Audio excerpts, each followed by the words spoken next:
प्रीति की नई नई शादी हुई थी। उसका पति अक्षय विदेश में नौकरी करता था। प्रीति का रहन सहन सादगी भरा था। इस वजह से उसकी सास हमेशा उसे दूसरी बहुओं के मुकाबले कम आंकती थी और उसे बिल्कुल पसंद नहीं करती थी। ये ले।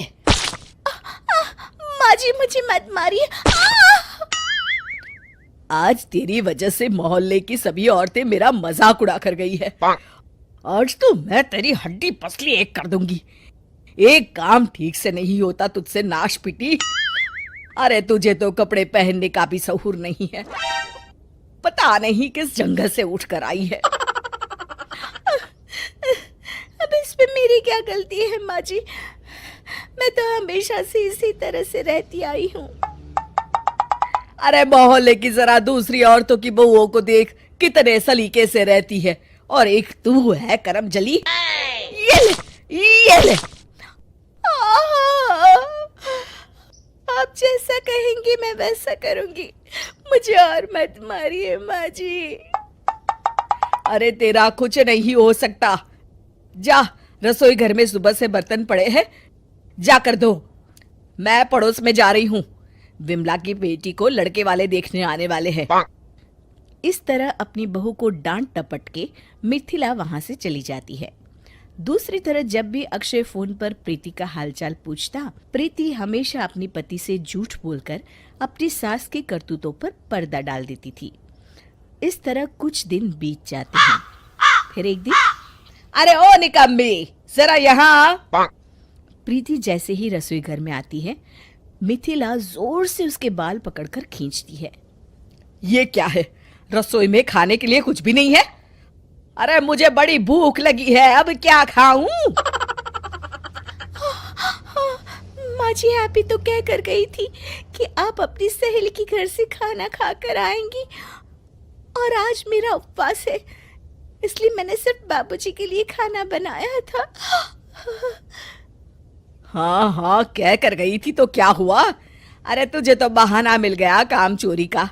अरे 2 रोटियां और तवे पर सेक लेती तो तेरे बाप का क्या जाता? राशन तो मेरा लगना था। हे भगवान, कैसी बेवकूफ बहू मिली है मुझे।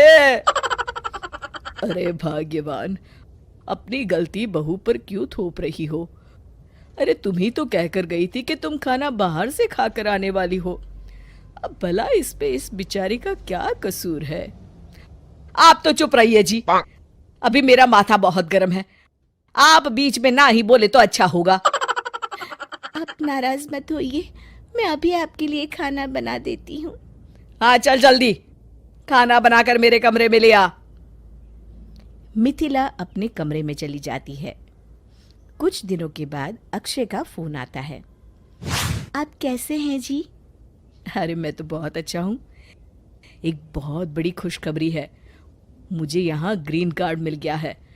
मैं चाहता हूँ कि तुम अब मेरे साथ यहाँ आकर रहो। मैंने माँ से बात कर ली है, बस अब तुम फटाफट यहाँ आने की तैयारी शुरू कर दो।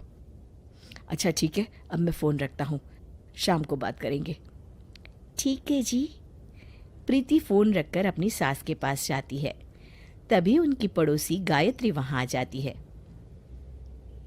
अरे मिथिला, तेरे बेटे अक्षय का फोन आया था।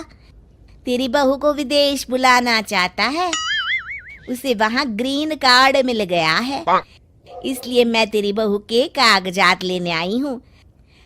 अब तो तेरी बहू विदेश जाकर अपनी जिंदगी मजे से गुजारेगी।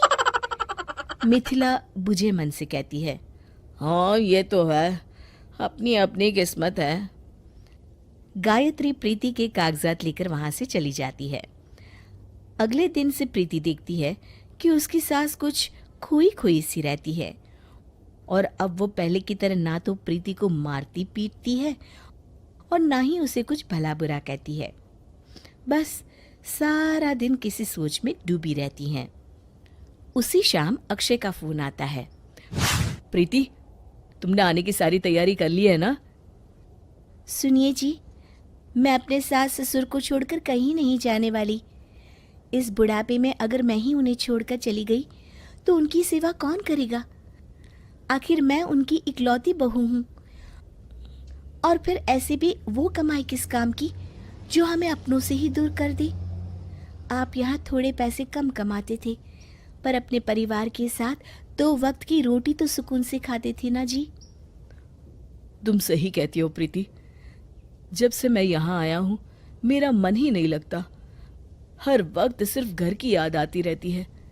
अब चाहे कुछ भी हो जाए, मैं तुम लोगों के साथ ही रहूंगा। ज्यादा से ज्यादा क्या होगा, कम आऊंगा लेकिन सुखी तो रहूंगा। ये हुई ना बात जी। चलिए, माँ को खाना देने का वक्त हो गया है, अभी मैं फोन रखती हूँ। प्रीति अपनी सास के लिए खाना लेकर जाती है। चलिए माँ जी, खाना खा लीजिए। अरे बहू, तू जाकर खा ले, मेरी इच्छा नहीं है। और बता, तेरी सब तैयारियां हो चुकी है जाने की? अरे माँ जी, आपको छोड़कर मैं कहीं नहीं जाने वाली, वरना आपकी डांटे कौन सुनेगा और आपकी हाथ की मार कौन खाएगा। मिथिला खुश होकर कहती है, क्या कह रही है बहू? तू सच में नहीं जाने वाली? हाँ माँ जी, मैं कहीं नहीं जा रही। और सबसे बड़ी खुशखबरी ये है कि अक्षय भी हमेशा के लिए वापस आ रहे हैं। चलिए, अब आप खाना खा लीजिए। अरे आज तो मैं 2 रोटी ज्यादा खाऊंगी। मान गई तुझे, आखिर बहू हो तो ऐसी। शिक्षा अपने माता पिता के साथ रहने का सुख ही दुनिया की सबसे बड़ी दौलत है।